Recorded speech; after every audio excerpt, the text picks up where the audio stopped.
Kaya ba namin tumanggap ng 620 pieces pack meal in less than 24 hours confirmation? At dahil catering is life, motherhood is lifer, and TikTok is life, may malulunod na naman sa breadcrumbs mga kamarishe. Meron tayong order na 620 pieces na tumataginting sa dami. And this is 250 pesos per piece. Ang nangyari, over the weekend, may mga canceled orders at nag-open yung slots namin. At may nag-inquire. So ako, conservatively, unassuming, sinagot ko lang yung inquiry. Malay ko bang matutuloy talaga ito? Nakapag-usap naman na kami ng organizer, kaso hindi pa pala ito approved sa procurement officer nila. 24 hours before the delivery time, tsaka pa lang sa akin tumawag yung procurement officer nila.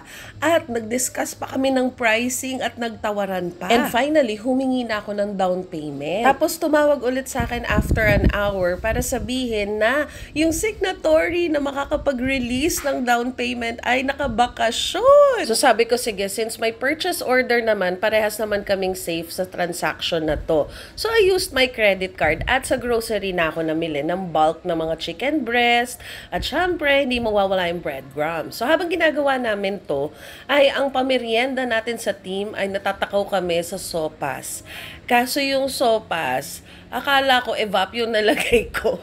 Condensed milk pala. Kaya tumamis yung sopas namin. May sugar kami sa katawan. May energy kami para gawin to. Tapos nagprito kami ng bangos. O, diba? Yun yung terno namin. So, habang ine-enjoy namin yung tamis ng sopas, nag-uusap na kami kasi hindi ako umabot dun sa bulk na bilihan ko ng packaging. So, sabi ko, umpisahan na natin yung pagbe-bread nito kahit gabi pa lang. Tapos kung ano yung matapos natin, i-freeze natin kasi may iba pa kaming party tray orders that day. And malalaking party trays ito mga kamari-chef. Dumating ako sa kitchen mga 10 PM na. So, nag-start kami mag-bread around mga 11 up to 3 AM. Tapos nilagay muna namin sa freezer. Tapos, it took us 2 hours to fry everything. So, para mas mabilis yung kilos namin, gumawa kami ng assembly line kung saan i-drench yung marinated na chicken breast sa flour mixture with cornstarch and then ilalagay sa egg, ididip sa egg, and then balik ulit sa starch, and then sa egg, and then sa breadcrumbs. So, ang allotment natin dito is 200 grams of chicken breast per piece. Ang laki ng serving, di ba? So, finally, at around 7:30 AM, ako ay umalis na. Iniwan ko muna ang team at pumunta ako sa Dasma Packaging sa may Dasmariñas, Cavite na nag-o-open at 8 AM. So, ayan mga kamari-chef. Doon sa mga nagtatanong, saan ako bumibili ng mga packaging material, dyan po ako kumukuha. So, ito na. Nung pagbalik ko, tapos na sila. And then, let's start to pack. So, nagmamadali kami. Inuna muna namin yung mga party tray orders kasi mag-out ito ng maaga. So, ayan na, binalot na kasi paparating na yung courier na pipick up at magde-deliver kay client. So, habang yung isang team nagbabalot, yung isang team naman nagsasaing na. O, diba? Dinivide ko na kami sa dalawang team. One for the pack meal and one for the party tray orders. And then, syempre, check natin yung ating whiteboard kung everything is sorted out. Tapos balot-balot ulit. Galore! Nagmamamadali. Itong araw na to, masasabi kong ang laki na talaga ng in-expand ng kitchen namin.